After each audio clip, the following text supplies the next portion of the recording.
my tabletop for my drill press, I wanted to have channels in it so I could put the T-tracks in.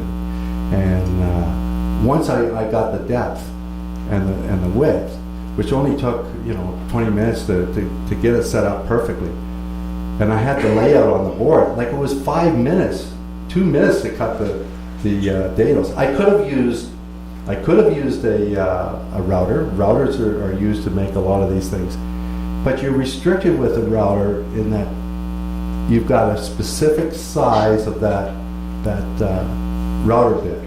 Whereas with this, you can go unbelievable sizes. You can go very, very minute.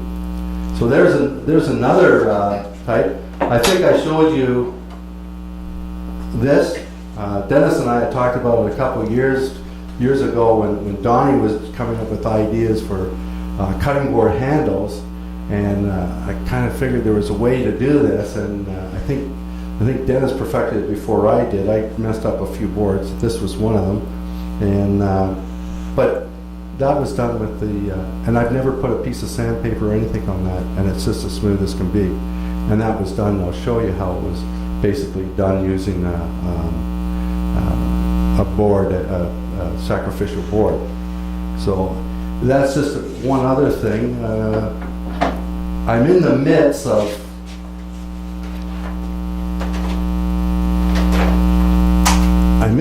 of making a finger joint. Now this is a sled that I've dedicated to the Dado blade.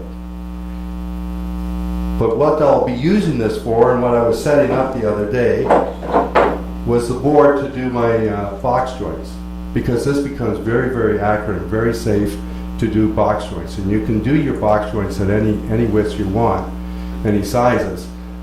The one I was making is at 3/8. Anybody watch William Ning on YouTube? You should watch that guy. He's just phenomenal. Sometimes a little hard to understand, especially with the 5-cut theory that he has. But this will be dedicated just strictly to this blade. But it will assist me to make a lot of jigs that I'll use for making box joints. Box joints or finger joints, whatever you want to call it. And once you make those, you don't need any nails. When you make it with this blade, they fit together and glued. You do not need a nail or anything in them. They'll stay together for the lifetime. So,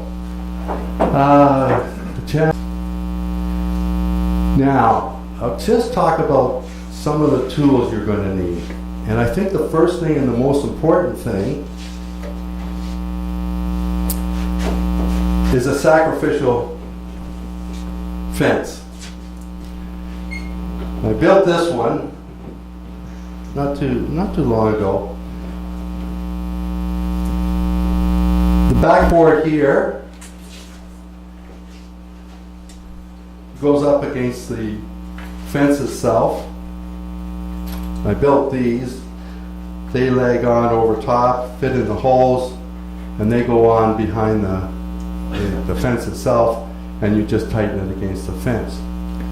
This piece here is an important piece, because what it does, every time I set it on, I put it against the end of the fence, and it's in the same position every time. And it's very important that you do that. For one thing, when I'm making these handles, doing the handles on the cutting boards, I have these lines in. This is a cut, and I have these lines in, and I have a center mark, so that handle, every time I put the board on the table saw, will be centered every time. What happens if you don't do this? What happens to you? And maybe this will help a little. And it happened actually here. I had this board before, it fit my saw, but I brought it in here to use. And of course, when I started turning it up, It was in a different location. So now you start getting cuts all through the board. You do not want that. It becomes very difficult to put a piece of wood through there. Even small pieces, even on a board that you've taken care of, small pieces will get caught sometimes, especially if you're doing a rabbit cut that is right up against the edge and you've got the blade on the inside of that board.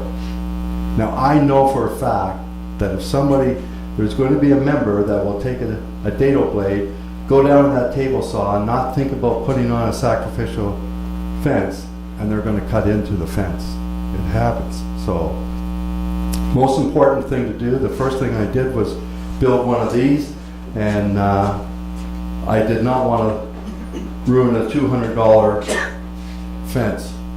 So, and as I said, make sure you put a piece on that fits right on every time.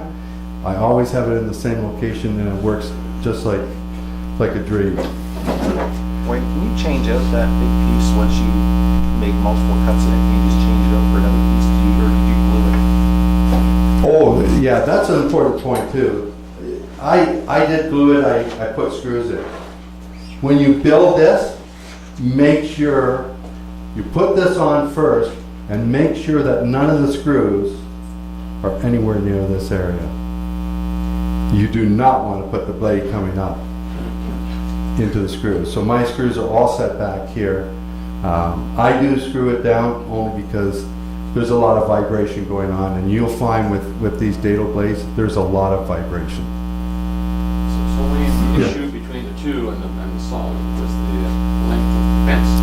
Yeah, that's correct. Okay. So when I put it on, the stock was in a different, Yes. and I wasn't even thinking I cranked up, and of course Custom to your it own ruined saw. it, and I had to make another one.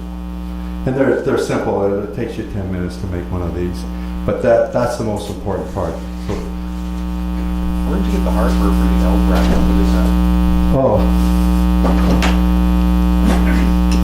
these here I shown before. That's just some plywood. It's a piece of, I think it was maybe a piece of hardwood. Fence. That was together like that. It was just a U-joint, Oh, that's a smart idea. and I cut it in half, and then just got some washers. You build this part first. You drill that through, put it through. You measure this to the height so that this comes. The distance between this and the bottom of that is where this rests on top of the fence, and this is on your table saw. And it just slightly off. You just want this slightly off. And it really, they work great. It cost me, I think, $1.89 to make it. So, wow, yeah. I started looking at those. You're buying those, and they don't fit every table saw. Some of them. No, there's sometimes. So, the next tools are your gauges and your calipers.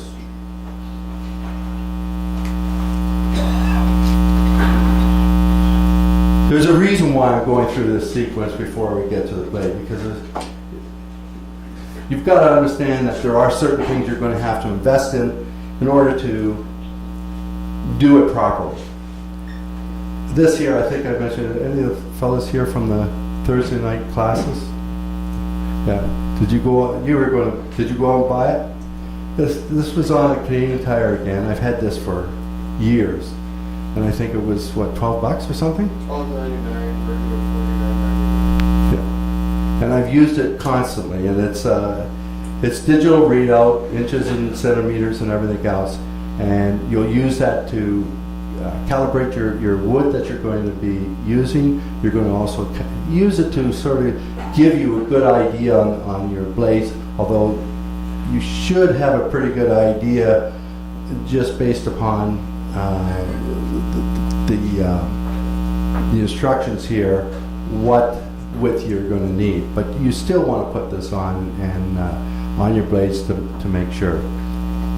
Cheap investment, great tool. One of the best tools. Use it for wood turning and everything else. I think Dennis put me onto this one, and this is also a digital. It's for your. I use it for my table saw blade. It goes It's magnets here, it goes right on top.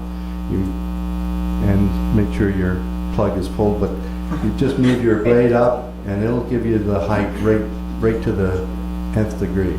And it's a great tool, and I think that was like $14 or something. What's the So, brand on that? I've not seen that this was from Lee Valley. Lee Valley had them on. So it's 144. before. There's no $14 there. Is that what you told your wife? That was only $14. Digital tool gauge, that's it. But anyways, it's a great tool. You can buy this type of thing for your saw blade, which will assist you and maybe get you within, you know, an eighth, maybe a 32nd.